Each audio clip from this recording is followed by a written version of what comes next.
Oke, kita bakal bedah salah satu dilema terbesar buat anak-anak SMA dan SMK yang baru lulus. Mending pilih politeknik atau universitas. Ini bukan cuma soal milih kampus loh, tapi ini soal nentuin langkah awal karier kamu. Yuk kita cari tahu bareng-bareng mana yang paling pas buat kamu. Wah, baru lulus dan langsung galau mau lanjut kemana? Tenang, tenang. Kamu nggak sendirian kok. Milih mau kuliah di mana itu emang keputusan yang gede banget. Tapi jangan khawatir. Di sini kita bakal urai satu persatu perbedaannya, biar kamu lebih mantap melangkah ke depan. Jadi, intinya ada dua jalur besar nih di depan mata kamu. Dua-duanya sama-sama bagus, tapi nawarin pengalaman dan bekal yang beda banget buat karir kamu nanti. Ayo kita lihat lebih dalam. Nah, ini dia nih bedanya yang paling mendasar. Gampangnya gini, universitas itu bakal ngasah cara kamu berpikir secara mendalam lewat teori dan riset. Sementara itu, politeknik bakal ngajarin kamu buat langsung action, langsung praktek, dengan skill yang benar-benar siap pakai di dunia kerja. Oke, kita bahas universitas dulu ya. Jadi di sini tuh kamu bakal diajak buat menggali ilmunya. Dalam banget, kamu nggak cuma belajar apa, tapi juga kenapa sesuatu bisa terjadi. Kamu bakal banyak diskusi, banyak baca, banyak meneliti buat ngupas tuntas teori di baliknya. Nah, sekarang kita lihat politeknik. Kalau di sini, pertanyaannya bukan lagi kenapa, tapi gimana caranya. Gimana cara bikin program, gimana cara ngoperasin alat berat.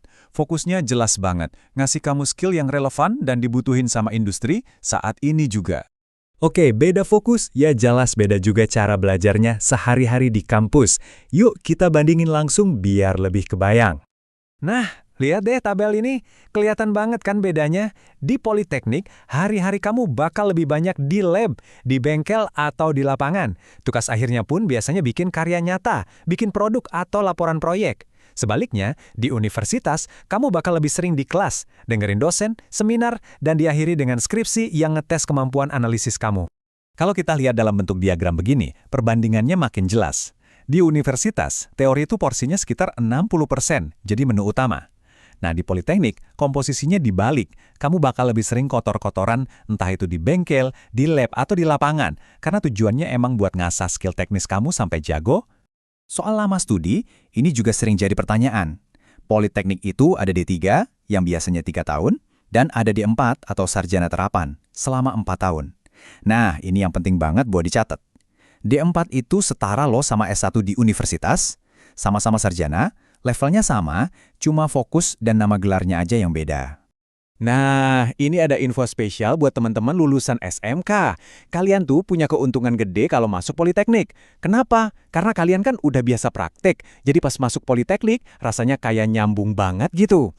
Kalian bisa lebih cepat adaptasi dan bahkan langsung terlibat di proyek-proyek keren.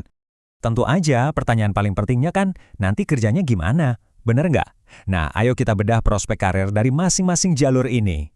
Lulusan politeknik itu punya satu keunggulan super. Mereka siap tempur dari hari pertama lulus. Karena udah terbiasa sama dunia kerja lewat magang dan proyek, banyak perusahaan yang suka banget merekrut mereka buat ngisi posisi-posisi teknis yang butuh skill spesifik. Nah, kalau lulusan universitas gimana? Peluangnya itu lebih melebar. Ibaratnya pintunya kebuka ke banyak ruangan. Karena bekal teori dan analisisnya kuat, mereka jadi fleksibel buat masuk ke banyak bidang. Terutama buat peran-peran kayak manajer, konsultan, atau peneliti. Plus, kalau mau lanjut S2 atau S3, jalurnya juga lebih lurus. Tapi, ada satu hal yang harus kita semua ingat, nggak peduli kamu lulusan mana. Pada akhirnya, sukses atau enggaknya karir kamu itu balik lagi ke diri kamu sendiri. Seberapa hebat kemampuanmu, seberapa banyak pengalamanmu, dan seberapa keras kamu berusaha.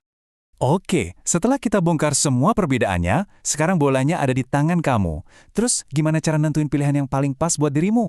Coba deh, jujur sama diri sendiri. Kamu tuh tim yang mana? Tim coba dulu ngerti belakangan, yang suka bongkar pasang dan langsung praktek? Atau kamu tim paham dulu konsepnya dari A sampai Z, baru eksekusi? Jawaban ini jadi petunjuk pertama kamu. Selanjutnya, pikirin tujuan akhirmu. Apakah target utamamu itu cepat-cepat dapat kerja di bidang yang spesifik banget? Atau kamu lebih suka punya fondasi ilmu yang luas, biar nanti bisa milih berbagai macam profesi? Oke, biar nggak pusing, ini rangkumannya dalam 4 langkah simpel. Pertama, kenali apa yang benar-benar kamu suka. Kedua, pahami cara belajar kamu yang paling efektif. Ketiga, coba bayangin tujuan karirmu ke depan. Dan terakhir, gabungin semua info itu buat bikin keputusan yang terbaik buat kamu. Ingat ya, Nggak ada jawaban yang 100% benar atau salah di sini. Politeknik itu keren, universitas juga keren. Keduanya adalah gerbang yang hebat. Pertanyaannya sekarang adalah, gerbang mana yang akan membawamu ke masa depan yang kamu impikan? Pilihan ada di tanganmu. Semangat memilih!